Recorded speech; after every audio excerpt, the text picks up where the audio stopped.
শীতকালীন ঝড়ে যুক্তরাষ্ট্রে অন্তত ৯ জনের মৃত্যু হয়েছে। এর মধ্যে শুধুমাত্র কেন্টাকিতেই ৮ জন মারা গেছেন।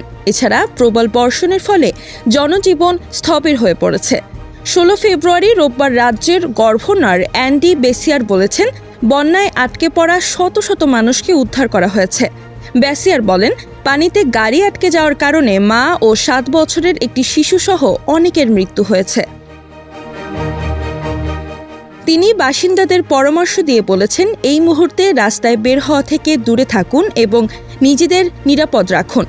বেসিয়ার বলেন, ঝড়ের কারণে প্রায় ৩৯,০০০ বাড়িতে বিদ্যুৎ বিচ্ছিন্ন হয়ে গেছে। তবে তিনি সতর্ক করেছিলেন যে কিছু এলাকায় তীব্র বাতাসের কারণে ভোগান্তি বাড়তে পারে।